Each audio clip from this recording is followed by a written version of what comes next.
The battle had emptied itself of sound. Stillness settled like dust over the ruined courtyard. But for me, this was only the first cut. My Colossi trudged through the broken ranks of my brother's followers, their stone saw's pulverizing helmets and hope alike. There was no glory in that kind of victory, only urgency. Every heartbeat I wasted here pulled my daughter farther into the cold. The shard in my hand is not a blade. It is an old law.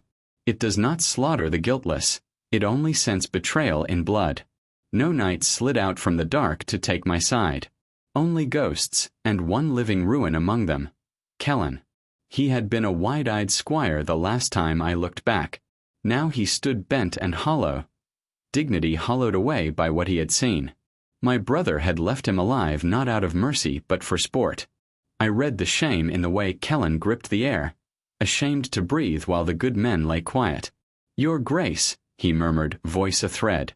I should have died with the guard. I finished for him. I could taste the ash of funerals on my tongue. Forgive me for taking your name and your soldiers and worrying only for my own house. Kellen sank to his knees. Forgive me for surviving. Death is easy, I told him. Cowards choose it as an exit. You are still needed. My hand closed around the black shard at my chest. You will watch the city. He flinched at my giants. My lord, your constructs will crush me when you leave. They do not obey kindness, I said. They obey blood. As long as that fragment is warm in your palm, you carry my voice. When Lyra returns, she will need not walls but a man who will not flinch at what was done to her. Can you be that man? Kellen looked up, trembling but resolved. I will die for her. The throne will have no pretender while I draw breath. You will not be a martyr, I said. The dead cannot lift a blade. Keep her alive. Crush any who would take her place. Spare no hesitation. Then I walked away. I left the city and my army standing like weathered statues. Pain stabbed my shoulder each step, a mechanical reminder that I was no longer wholly of the surface. I was not immortal either. The desert wind smelled of Lyra. Dry, sharp, afraid. Each hour I lingered was an hour she fell towards whatever darkness had claimed my brother. We pressed north. The trail still smoked. My patience had thinned to a blade. You run like a child, hissed the guide from the shadowed pass, the Lamia who had claimed me. She called herself Nerith. You wear stone and thunder, but the forbidden places answer to whispers, not blows. Then what do you want of me? I spat waterless, hungry for action. To stop swinging like a hammer, she said, and learn to slip like a serpent. To survive, you must be less of a man and more of a thing like me. I will not be swallowed alive, I said. You must be remade. Her yellow gaze gleamed in the torchlight. Die a fraction, shed the surface, and you will crawl where living men cannot follow. She offered me a pool that glowed like stolen moonlight. Choose, survive as you are or be reborn to kill the reckoning that eats your daughter. There is a certain attrition in bargains made beneath stone. I dove into the Lamia's waters like an anchor, and the granite armor around my ribs shattered and fell away. Flesh reknit to scale and coil. My arms lengthened, my spine thinned into a whip of tail. The transformation was a series of small deaths, bones reshaped, voice hollowed, until I surfaced a predator in the skin of a nightmare. Nerith watched me like one admiring a new toy. Granite is for guarding. Scales are for hunting. Her hand circled me, feeling the new armor that was not iron but intent. Before you march on the Nameless, you must know how to strike at its tether. Meanwhile, in the quiet throne room, the rot had begun to crawl out of the sewers. They had assumed the lion lay dead. Rats who wore men's faces laughed in corridors where the king's shadow used to fall. A petty captain with a serrated blade mocked the absent crown, until the Squire Kellen proved more than a polishing hand. They struck at him, thinking him small and alone. He did not rise to die like a child. He tightened and took the blows, clutching the obsidian shard to his chest. He roared, and the stone colossi in the city, carved and cold, without will until that moment, obeyed the tremor of my pain. They were granite made to follow my blood. They did not need words. Balconies shattered. Screams were silenced beneath falling stone. Dust became a kind of hail.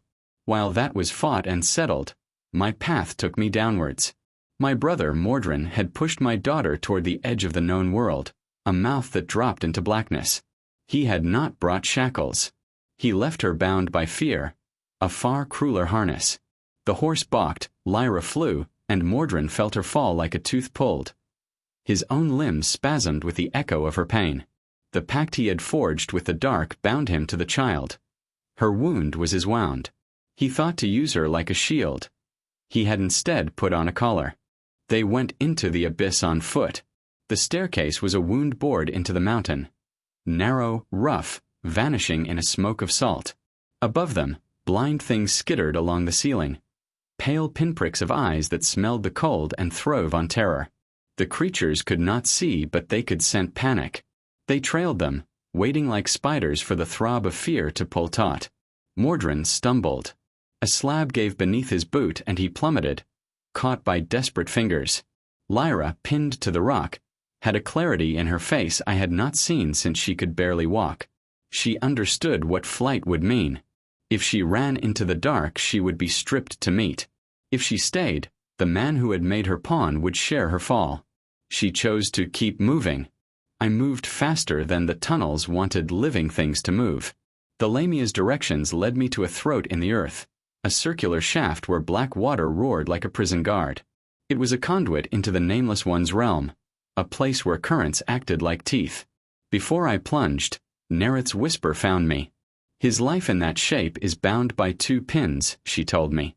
Those horns on his head are his anchor. Rip them free and his being will unmake. How do you kill a thing that is not alive? I asked, remembering how Mordrin had laughed at smaller men. You do not kill it, she said. You unfasten it. You shatter the thing that pins it here. Then I threw myself into the black. The current welcomed me like a maw. I was dragged through a tunnel of salt and pressure until the world exhaled into a cavern of ice and dark.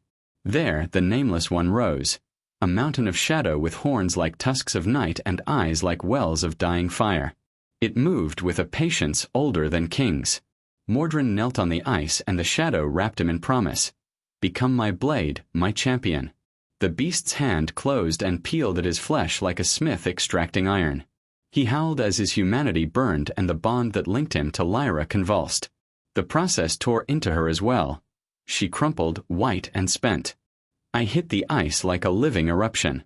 Claws found purchase in the Nameless One's obsidian hide and I ran up its skin like an animal climbing a cliff. Its strange flesh tried to shrug me off. I dug into the right horn and held on until its center cracked like weathered bone. The sound was thunder, and the thing shrieked in a language that made the ice fracture. I leapt to the other horn and did the same. Each pull was a full life's anger extracted and flung back into the dark. When the horn split, the Titan stumbled, a black hill losing mass, flickering like a failing lantern. It folded inwards, and its shadow unraveled into the cold. Silence followed, heavy, thick as lacquer. Lyra lay still on the ice. I crawled to her, claws gentle as any hand I had once known. Lyra, I breathed. Wake. She breathed. Her eyes opened on a face she would not recognize. Scaled, yellow, teeth like seed. For a flicker she recoiled. Then she saw what was behind the mask, the bright weary shape of a father, and her hand found my cheek as if to prove that I was not only nightmare. Father, she whispered. Relief cracked something that had been locked in me for years. Then terror sharpened her gaze to the north. Mordrin's form had not been returned to smallness. The void's ripping had left a shell, a hulking golem of furiously jealous muscle and stone-scarred skin, a thing without a soul but with the hunger of a grudge. It charged. The fight afterward was animal. Teeth and claw and a corruption of brotherhood came to blows. I tore and I bled. I beat the thing until whatever imitation of Mordrin's will had been left lay still on the ice. Around the lake, the blind watchers revealed themselves, white, gummy eyes collecting the scene. They bowed to the new Alpha, to the being that had broken the Titan's hold. I could not carry Lyra out whole on my back. I could carry her on my shoulders and drag her toward the shaft that would return us to the world above. I climbed with the lake gagging below me, the cliff spitting out its shudders. We burst back into the cold air of the forbidden lands. The sky was pale and real, and the desert sun hit my scales like accusation. I set Lyra down at the lip of a dune. At the city's edge, Kellen watched, stone sentinels at his command like monoliths waiting for a cue. He rose to his feet and walked to her, not as a servant but as a man who had been remade by duty. He offered his hand and Lyra took it, not to be led but to be companioned. Two survivors walked toward an open gate, a future that would need more than memory to hold it. I had other debts. The bargain with Nerith had not been a gift. It was a payment. I had exchanged the surface of my life for the means to haunt and to kill. I could not return to warm halls and child's laughter without dragging peril behind my shadow. I had to choose. "You cannot leave me," she said as if pity were poison. Her coils encircled me like promise and prison both. "You have given her day and I will take your nights." "It is what I owe," I said. "Then come and accept the throne beneath." Nerith's eyes were not cruel. They were reptilian and patient. "Sit and be my mate in the dark. The world above will say you are gone. Let them believe it. She must live without the monster at her bosom, and I will keep watch." I walked to the great black seat at the center of her hall. No chains bound me, only choice. I placed my hands upon the armrests, feeling the cold hum of stone that had waited for ages. Nerith curled around the throne and around me, tail and power and claim. "If you do this," Lyra said from across the dunes, for she had followed only part way to see me choose, "do not be a ghost to me. You will be a queen the sun can rest upon," I promised. "I will be the shadow that keeps the wolves from the gate." My Colossi, my old guardians, felt the command in my leaving. Hundreds of granite heads swiveled. I gave them one order: march. They trudged out from the city in a slow exodus and sank into the dunes, burying themselves in sand until they became story. The city would no longer need monsters to defend it. Kellen would keep it with his blade and his stubbornness. Lyra watched them go. A small, bewildered smile tugged her mouth.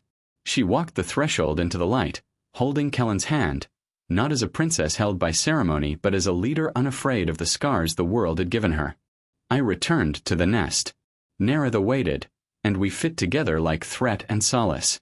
We became ruler and consort of what lies under the earth, a bargain struck so that a child might live under open sky. The world above forgot my name. Let them say I died in the desert.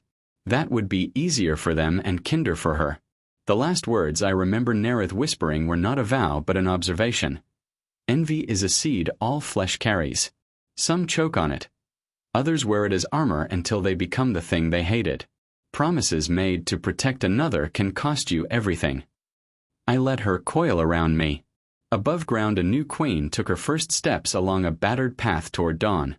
Below, among the cool stone and quiet waters, I kept my debt. A promise is a debt, and debts in time must be paid.